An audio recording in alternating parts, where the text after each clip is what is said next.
ಯಾವುದೇ ಘಟನೆ ಆದರೂ ಸಹ ಇಮ್ಮಿಡಿಯೇಟಾಗಿ BJP ಸಂಘ ಪರಿವಾರ ಕಾರಣ ಅನ್ನುವಂಥದ್ದನ್ನು ಹೇಳುವುದನ್ನು ರೂಢಿ ಮಾಡಿಕೊಂಡಿದ್ದಾರೆ. ಅವರ ಜವಾಬ್ದಾರಿ ಏನಿದೆ ಇಂತಹ ಸನ್ನಿವೇಶಗಳಲ್ಲಿ ಅನ್ನೋದನ್ನು ಮರೆತಂತಿದೆ ಸರ್ಕಾರ. ಏನಾದರೂ ಸಹ ಎಲ್ಲಿ ಏನಾದರೂ ಸಹ ಸಂಘ ಪರಿವಾರ ಭಾರತೀಯ ಜನತಾ ಪಾರ್ಟಿ ಅನ್ನೋದನ್ನು ಹೇಳ್ತಾನೆ ಬಂದಿದ್ದಾರೆ. ಇವರು ಈಗಿನ ಮಳೆಯ ಸನ್ನಿವೇಶ ಇರ್ಬೋದು ಅಥವಾ ಇಲ್ಲಿ ಆಗುತ್ತಿರುವಂಥ ಕೊಲೆಯ ವಿಷಯಗಳಿರ್ಬೋದು, ಮಂಗಳೂರಿನಲ್ಲಿರುವಂಥ ಶಾಸಕರುಗಳನ್ನು ಕರೆದು, ಎಲ್ಲ ಪಾರ್ಟಿಯ ಶಾಸಕರುಗಳನ್ನು ಕರೆದು ಇಷ್ಟ ತನಕ ಒಂದೇ ಒಂದು ಮೀಟಿಂಗನ್ನು ಸರ್ಕಾರದ ವತಿಯಿಂದ ಅಥವಾ ಜಿಲ್ಲಾ ಮಂತ್ರಿಗಳ ವತಿಯಿಂದ ಆಗಲಿಲ್ಲ. ಜಿಲ್ಲಾ ಮಂತ್ರಿಗಳು ಮತ್ತು ಗೃಹ ಮಂತ್ರಿಗಳಿಗೆ ಸಾಕಷ್ಟು ಅವಕಾಶ ಇತ್ತು ನಮ್ಮನ್ನು ಕರೆದು ಮೀಟಿಂಗ್ ಮಾಡಲಿಕ್ಕೆ. ಆದರೆ ಅವರ ದೃಷ್ಟಿಕೋನ ತುಷ್ಟೀಕರಣದ ರಾಜಕೀಯದ ಕಾರಣದಿಂದಾಗಿ ಕಾಂಗ್ರೆಸ್ ಪಕ್ಷದಲ್ಲಿರುವಂಥ ಮುಸ್ಲಿಂ ಮುಖಂಡರನ್ನ ಮಾತ್ರ ಇವರು ಕರೆದು ಮೀಟಿಂಗ್ ಮಾಡ್ತಾರೆ ವಿನಃ ದಕ್ಷಿಣ ಕನ್ನಡ ಜಿಲ್ಲೆಯಲ್ಲಿರುವಂಥ ಶಾಸಕರನ್ನು ಬಿಡಿ ಹೇಗೂ ಕರಲಿಲ್ಲ.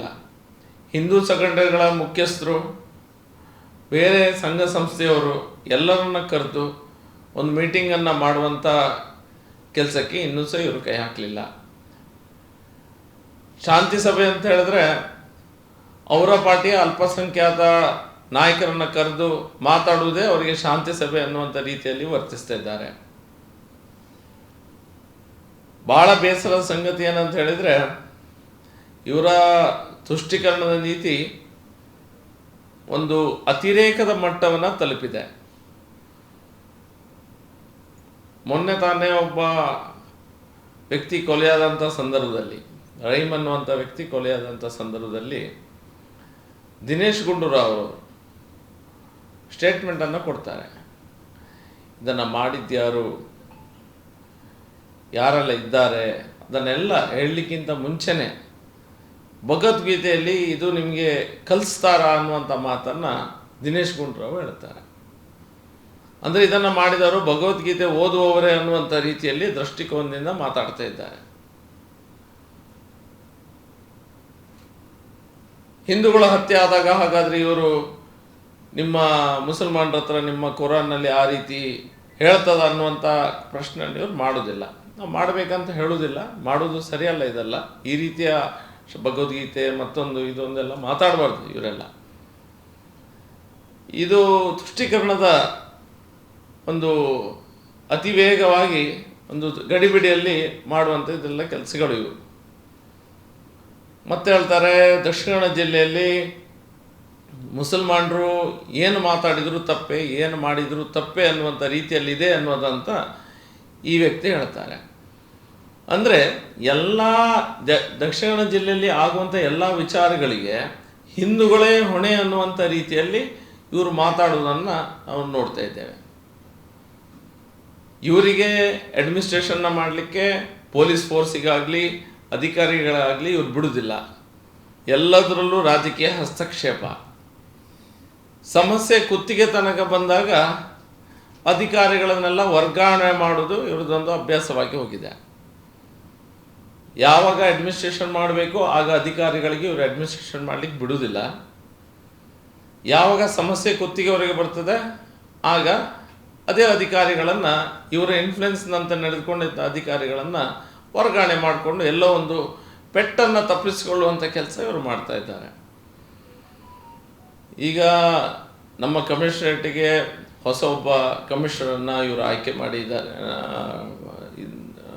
ಅಪಾಯಿಂಟ್ ಮಾಡಿದ್ದಾರೆ. ಹಾಗೆ ಜಿಲ್ಲಾ SP ಆಗಿ ಸಹ ಗ್ರಾಮಾಂತರ ಜಿಲ್ಲೆಗೆ SP ಆಗಿ ಒಬ್ಬ ಹೊಸೊಬ್ಬರನ್ನು ತಂದಿದ್ದಾರೆ. ಖಂಡಿತ ಇವರ ಮೂಲಕವಾದರೂ ಸಹ ಇಲ್ಲಿನ ಕಾನೂನು ಸುವ್ಯವಸ್ಥೆ ಸರಿಯಾಗಬಹುದು ಅನ್ನುವಂಥ ನಂಬಿಕೆಯಲ್ಲಿ ನಾವಿದ್ದೇವೆ.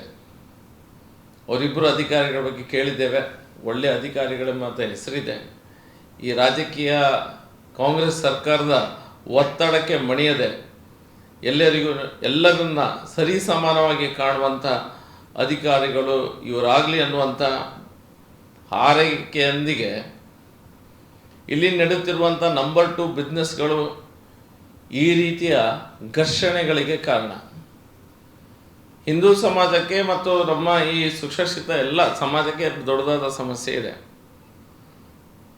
ಒಂದು, ಗೋಹತ್ಯೆ, ಗೋಕಲ್ಲ ಸಾಗಾಣಿಕೆ ಮಾಡುವುದು, ಇದರಿಂದ ದೊಡ್ಡದಾದ ಒಂದು ನೆಕ್ಸಸ್ ಇದೆ. ಇದನ್ನು ಯಾರಾದರೂ ನಮ್ಮ ಕಾರ್ಯಕರ್ತರು ತಪ್ಪಿಸ್ಲಿಕ್ಕೆ ಹೋದಂಥ ಸಂದರ್ಭದಲ್ಲಿ, ಅವರು ಅದನ್ನು ತಡೆದಂಥ ಸಂದರ್ಭದಲ್ಲಿ ಪೊಲೀಸರು ಅವ್ರ ಮೇಲೆ ಕೇಸ್ ಹಾಕೋದು ಒಂದಾದರೆ, ಅವ್ರ ಮೇಲೆ ಈ ರೀತಿ ಆಕ್ರಮಣ ಮಾಡಿ ಕೊಲ್ಲುವಂಥ ಪ್ರಯತ್ನ ಮಾಡುವುದು ಸಹ ಒಂದು ಮುಖ್ಯವಾದ ಕಾರಣ ಗೋಹತ್ಯೆ. ಎರಡನೇದು ಲವ್ ಜಿಹಾದ್. ನಮ್ಮ ಹೆಣ್ಮಕ್ಳನ್ನು ಬೇರೆ ಬೇರೆ ರೀತಿಯಿಂದ ಮೋಸಪಡಿಸಿ ಕರ್ಕೊಂಡು ಹೋಗೋದು, ಮಾಡೋದು, ಈ ರೀತಿಯ ವ್ಯವಸ್ಥೆಗಳನ್ನು ನಾವು ನೋಡ್ತೇನೆ ಇದ್ದೇವೆ. ಸಮಾಜಕ್ಕೆ ಇದ್ರ ಬಗ್ಗೆ ಅಭ್ಯಂತರ ಇದೆ, ನಮಗೆ ಬೇರೆ ಯಾವುದೇ ಸಮಸ್ಯೆ ಇಲ್ಲ. ಈ ಸಮಸ್ಯೆಗಳಿಗೆ ಪರಿಹಾರ ಕೊಡಬೇಕಾದದ್ದು ಸರ್ಕಾರ ಮತ್ತು ಕಾನೂನು ಸುವ್ಯವಸ್ಥೆಯನ್ನು ಮುಂಚೂಣಿಯಲ್ಲಿರುವಂಥ ಅಧಿಕಾರಿಗಳು.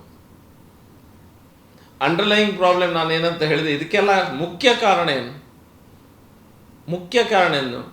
ರಾಷ್ಟ್ರ ವಿರೋಧಿ ಚಿಂತನೆ ಇರುವಂಥ ವ್ಯಕ್ತಿಗಳಿಗೆ ಇವರು ಮಣೆ ಹಾಕುವುದು. ಇಡೀ ರಾಜ್ಯದಲ್ಲಿ ಅದನ್ನು ಮಾಡ್ತಾ ಇದ್ದಾರೆ.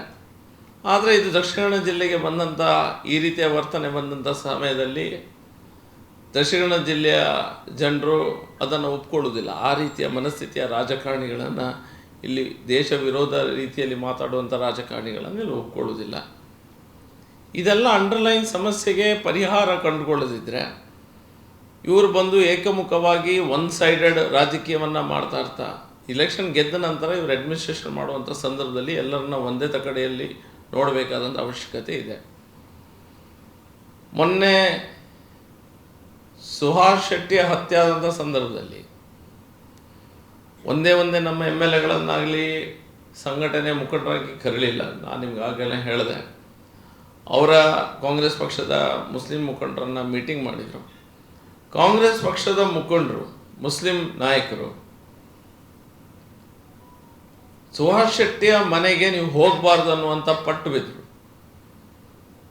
ನನಗೆ ಇನ್ನೂ ಸಹ ಅದು ನಮ್ಗೆ ಯಾರಿಗೂ ಅರ್ಥ ಆಗ್ತಾ ಇಲ್ಲ. ಅಲ್ಲಿರುವಂಥ ಕಾಂಗ್ರೆಸ್ ನಾಯಕರಿಗೆ ಇವರು ಸುಹಾಸ್ ಶೆಟ್ಟಿಯ ಮನೆಗೆ ಹೋಗಲಿ ಬಿಡಲಿ, ಅವ್ರಿಗೇನು ಬಂತದ್ರಲ್ಲಿ? ಅವ್ರು ಯಾಕೆ ಅದನ್ನು ತಡೆದ್ರು? ಅವ್ರದ್ದೇನು ಕನೆಕ್ಷನ್ ಇದರಲ್ಲಿ? ಸುಹಾಸ್ ಶೆಟ್ಟಿಯ ಮನೆಗೆ ಹೋಗಬಾರ್ದು ಅನ್ನುವಂಥ ತಾಕೀತನ್ನು ಅವ್ರು ಯಾಕೆ ಮಂತ್ರಿಗಳೊಟ್ಟಿಗೆ, ಹೋಮ್ ಮಿನಿಸ್ಟ್ರು ಮತ್ತು ಜಿಲ್ಲಾ ಮಂತ್ರಿಗಳಿಗೆ ಮಾಡಿದ್ದಾರೆ? ಅಂಡರ್ಲೈನ್ ಕನೆಕ್ಷನ್ ಏನಾದರೂ ಇದೆಯಾ ಇವರದ್ದು? ಇವರು ಅದರಲ್ಲಿ ಇನ್ವಾಲ್ವ್ಡಾ, ನಾಟ್ ಇನ್ವಾಲ್ವ್ಡಾ?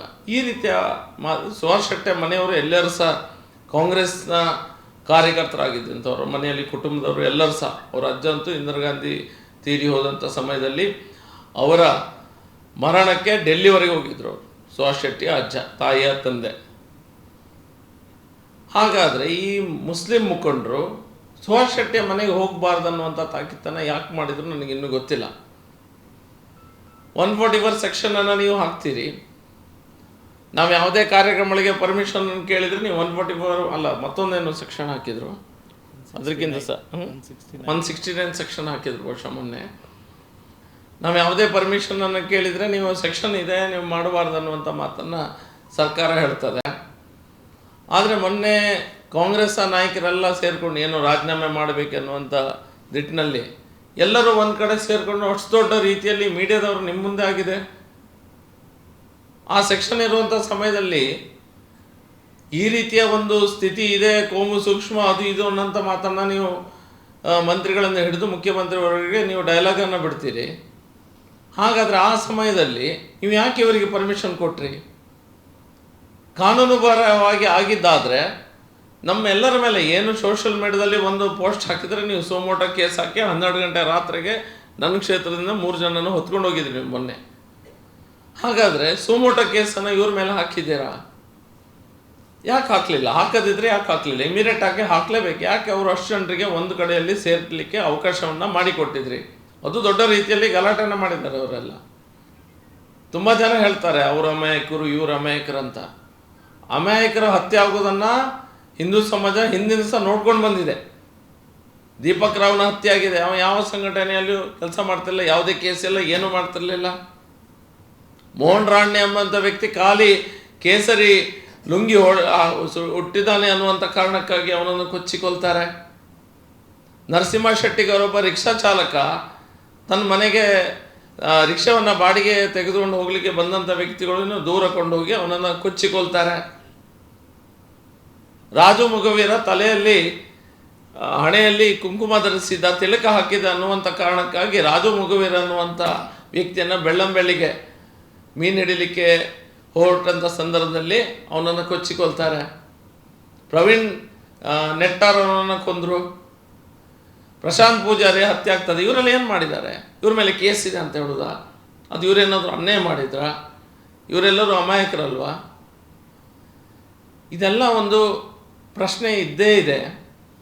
ಆದರೆ ಈ ರೀತಿಯ ಘಟನೆಗಳಿಗೆ ಈಗ ನಾವು ಯಾವ ರೀತಿಯ ಉತ್ತರವನ್ನು ಕೊಡ್ತಾ ಇದ್ದೇವೆ? ಸರ್ಕಾರ ಏನು ಮಾಡ್ತಾ ಇದೆ? ಸರ್ಕಾರ ಈಗ ಸಹ ಒನ್ ಸೈಡೆಡ್ ಆಗಿ ತುಷ್ಟೀಕರಣದ ನೀತಿಯನ್ನು ಈಗಿನ ನಿಮ್ಮ ಮಾತಲ್ಲಿ ಸಹ ಬರ್ತಾ ಇದೆ. ಇಲ್ಲಿರುವಂಥ ನಂಬರ್ 2 ಬಿಸ್ನೆಸ್ಗಳನ್ನು ಇವರು ಇಮಿಡಿಯೇಟಾಗಿ ನಿಲ್ಲಿಸಿದರೆ, beef smuggling, beef selling, cow slaughter ಇದನ್ನೆಲ್ಲ ಇಮಿಡಿಯೇಟಾಗಿ ನಿಲ್ಲಿಸಿದರೆ, ಲವ್ ಜಿಹಾದನ್ನು ಹದ್ದುಬಸ್ತಿಗೆ ತರದಿದ್ದರೆ ನಮ್ಮ ಈ ಸಮಸ್ಯೆಗೆ ಪರಿಹಾರ ನೀವು ಕೊಡಲೇಬೇಕು. ನಾವು ಇದ್ರ ಬಗ್ಗೆ ಸ್ಟೇಟ್ಮೆಂಟ್ ಕೊಟ್ಟರು ಸಹ ನೀವು ನಮ್ಮ ಹುಡುಗರ ಮೇಲೆ ಹತ್ಯೆ ಆಗ್ತದೆ, ಹಲ್ಲೆ ಆಗ್ತದೆ, ಇದೆಲ್ಲ ಆಗ್ತದೆ. ಅಂಡರ್ಲೈನ್ ಸಮಸ್ಯೆಗೆ ನೀವು ಪರಿಹಾರನ ಕೊಡಿ ಅನ್ನುವಂಥ ಮಾತನ್ನು ಪತ್ರಿಕಾ ಮಿತ್ರರಾದ ನಿಮ್ಮ ಮೂಲಕ ಭಾರತೀಯ ಜನತಾ ಪಾರ್ಟಿ ದಕ್ಷಿಣ ಕನ್ನಡ ಜಿಲ್ಲೆಯ ಅಧ್ಯಕ್ಷರು, ಆದಿಯಾಗಿ ಅಧ್ಯಕ್ಷರ ಪರವಾಗಿ ನಾನು ನಿಮಗೆ ಈ ವಿಷಯವನ್ನು ತಿಳಿಸಲಿಕ್ಕೆ ಇಚ್ಛಿಸ್ತಾ ಇದ್ದೇನೆ.